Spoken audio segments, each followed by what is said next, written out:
Well, good morning, y'all. First, I will apologize for not having anything up yesterday.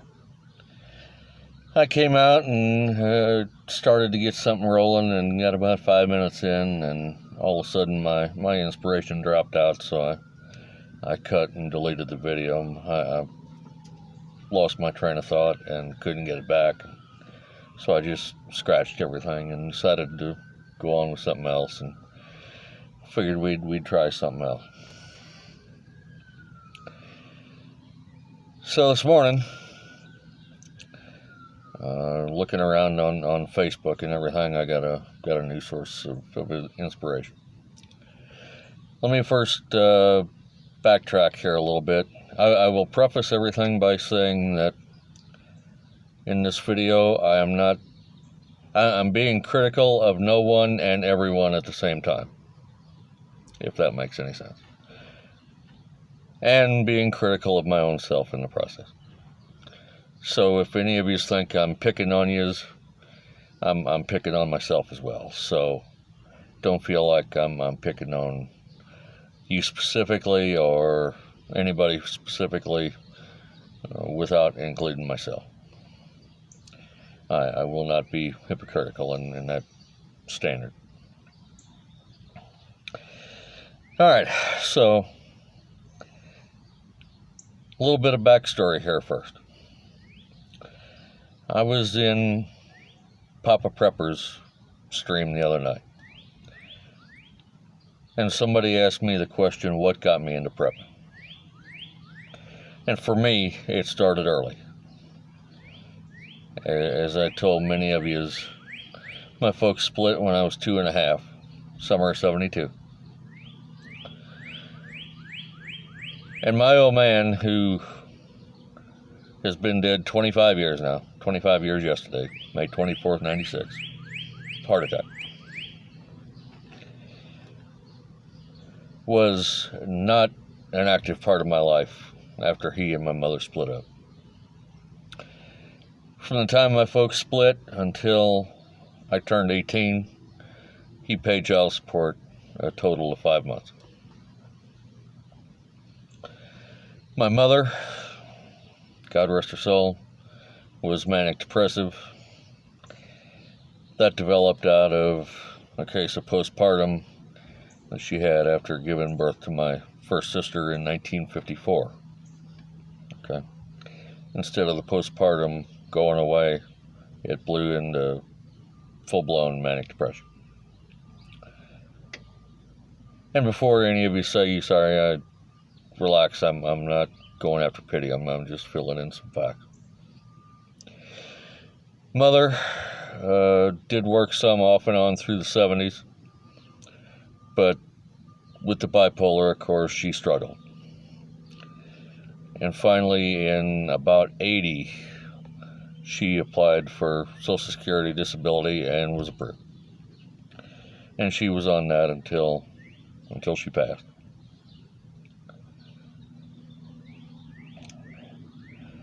Growing up in a fatherless home, and not having much money, we struggled big time.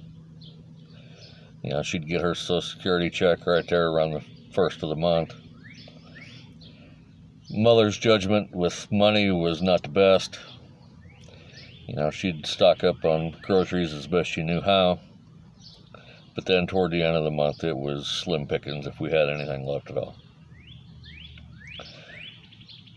And in spite of the fact I knew Mother was doing the best she could, I hated the fact that there was nothing there toward the end of the month. But really felt powerless to do anything about it. Without my dad being around, and he made good money. He was working for a place called Continental Can when I came along. Left there, worked at another place called Scheller Tool and Die.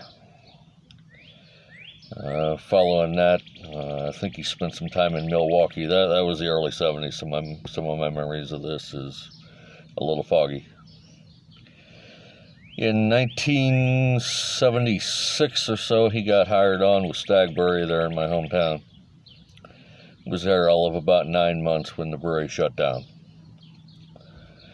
When the brewery shut down, Anheuser-Busch went to the powers that be at Stag and said, "We want your 2 best machinists and your best electrician." And my dad was one of the 2 machinists that got the call. His starting pay for them in 1977 was $11.25 an hour, which to an 8-year-old kid in 1977, that was big money. Big money. And he was making $21.04 an hour when he died in 1996. He was still an active employee. So, his indiscretions, gentlemen, I will say this.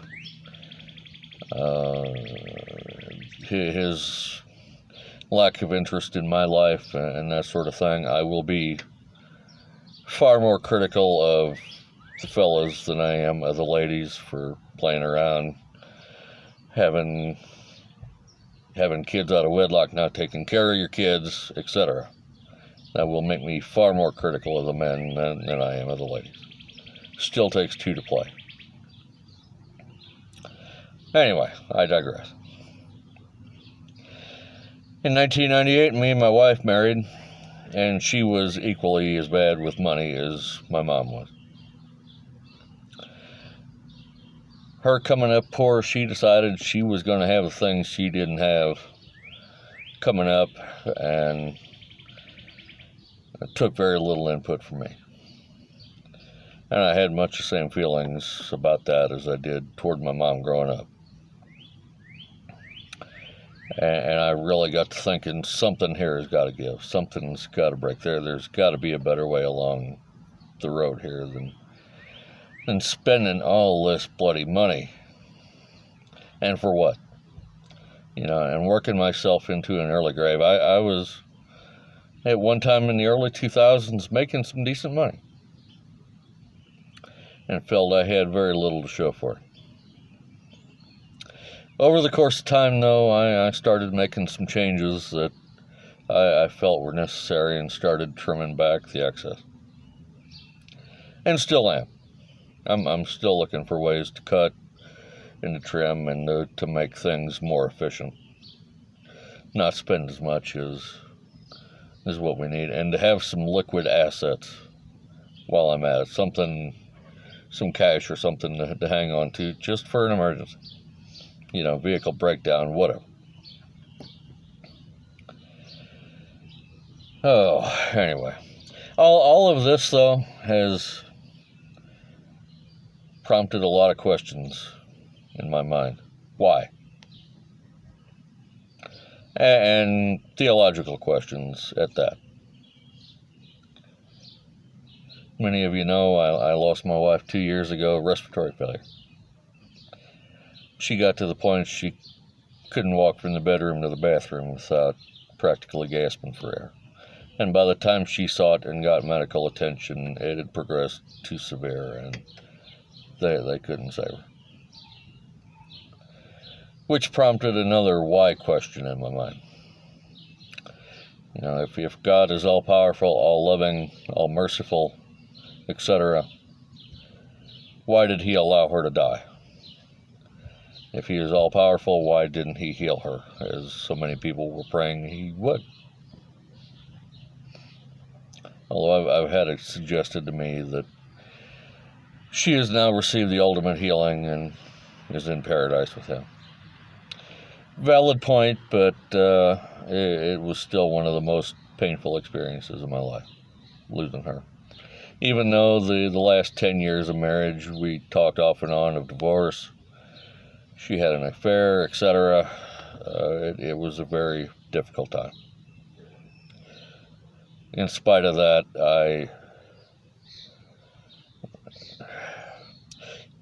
let's put it like this. Yes, I know Romans 3:23, the wages of sin is death.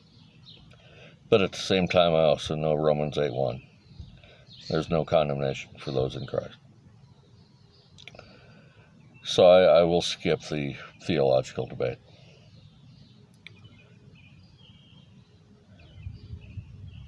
But I still wondered why, and what is the meaning of all this? going through the financial struggles. Seeing my dad physically abuse my stepmom when I was coming up. My subsequent battle with anxiety, depressive issues, post-traumatic stress disorder, etc. Seeing my dad battle anxiety, depression, and what I believe was his own undiagnosed PTSD from witnessing my grandfather be physically abusive to my grandmother. I went a lot of years not knowing why, and why a good and morally decent God would allow such things to happen. Why God would not intervene in such situations, or seemingly not to care. But now I sit back and reflect on this and look around,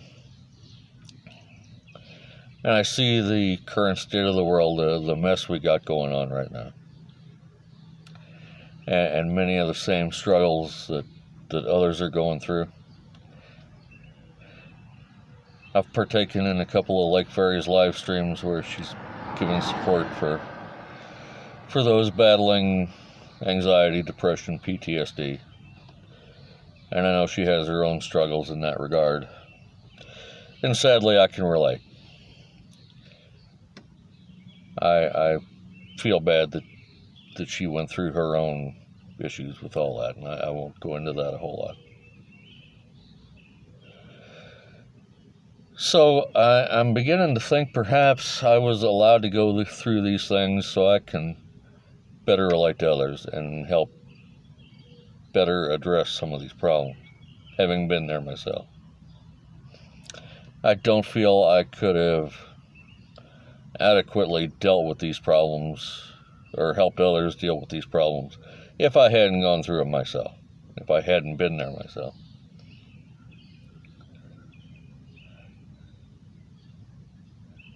That brings us up to the modern era, and so many people are struggling financially with job loss, the global sickness, things like that going on. And I think my problems growing up have helped give me some insight into a lot of what's going on. Watching the money, watching the spending, not being foolish with the money, and yes, I'm even being critical of myself in that regard. There are times I have not been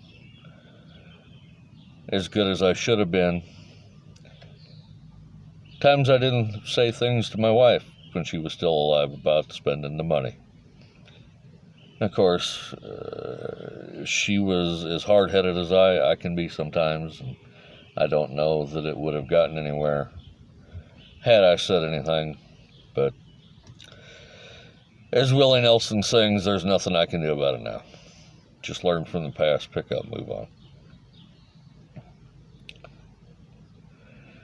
Now, to those of you in the prepping world, there's a lot of frustration going on these days. A lot of frustration. I hear it from Pinball, I hear it from Prepper Now, and I'm not being critical of either gentleman. I'm really not. I admire and respect to both of them a whole lot. Get a lot of good information from the both of them and understand the frustrations. I am equally as frustrated. This living situation here, living with a group of normies that seemingly spend money hand over bloody fist, man. I mean, just no self-control at all. None. And I can see the road they're headed down is a very ugly one. Without any regard of hitting the brakes at all. And I can see that they're heading for disaster. And no amount of me talking to them about it will do any good at all. So I just keep my yap shut and just do my thing and go on. And sometimes I'm beginning to wonder if that's just not the best recourse. You know, we get up here and we preach and holler and carry on about 46 and the current administration and the the stimulus and that, and one thing and another. And all these are great. I within the community, I think it's necessary that we talk about these things. You know, so many of you is doing so much good work with the gardening, with the canning, with talking about the money. In other aspects, I wonder if it's doing any good. On Facebook this morning, I chimed into a post made by some of our favorite people, and I use that term facetiously, the Southern Law Poverty Center, or Southern Poverty Law Center, whatever they are. To them, it seems like everybody that disagrees with them is a hate group. And that just rubs across my grade with every fiber of my being. And I had something to say this morning on that post about, well, why isn't BLM and Antifa among the hate groups? With the rioting and the looting and tearing up private businesses and everything. And I'm catching flack from the liberals over that. This year I have been called a racist 3 times already because of taking exception to our current vice president. Called a jerk and an idiot because I'm refusing the jab. And just one thing and another. The other day, Pinball had an excellent video on respect. How much do you think, any of you think, that these people are garnering my respect by calling me names like that? I can tell you it's exactly 0. If they tried to come at me with an intellectual discussion as to why I needed the jab, or why I'm wrong in my feelings toward our current vice president, etc., then okay, we can have a civil discussion, talk about these things, explain to me why I'm wrong, and we can talk. Maybe I'll come around to your position if you think I'm wrong. Or maybe I'll bring you around to mine, or maybe we'll simply agree to disagree. And we can be respectful of one another. But the name calling, on both sides, I might add, from the conservatives as well as from the liberals, I think needs to stop. To those of us in the conservative prepping community, I think we're better than that. I personally think we need to step up the game even more than what we have. I know many of you are going to say how, given the current climate. But if we're going to have the smarts that we think we do as Americans, as preppers, as whatever, given the climate, we need to come up with the game and do better than what we're doing. And yes, I'm speaking to myself as much as I am anybody else. I am far more critical of myself usually than I am anybody else. I know I've got to pick my game up. And I am actively working toward that goal. I recently, yesterday, bought some video editing software to get some stuff I have on the computer online. So the next few days, y'all will see many uploads from me, John Boy and Billy, Earl Pitts, etc., myself, just to get things moving.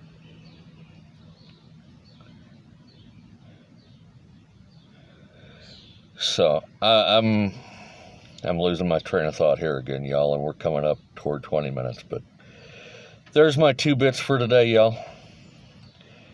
Just want all of us to come up with the game. Show a little more respect. Do our thing. I know it's difficult days, y'all. It is for me. The last 3.5 years for me especially have been a very bumpy ride. Very bumpy. I have questioned God. I have been big time mad, to the point of going agnostic, atheistic at times. How could a loving, merciful God allow some of this, or do some of this? So I've admittedly been struggling in the faith in that regard. But I'm working there too. And I gotta say, Papa Prepper, Bigfoot Prepper, some of it, some others have really helped me in that regard here lately too. So I'm working there as well. And yes, I know it's a struggle, but it's game on, folks. Now is the critical time. Now more than ever. With the world climate, the World Economic Forum, and the global sickness, and what many of us feel is the pending collapse, etc.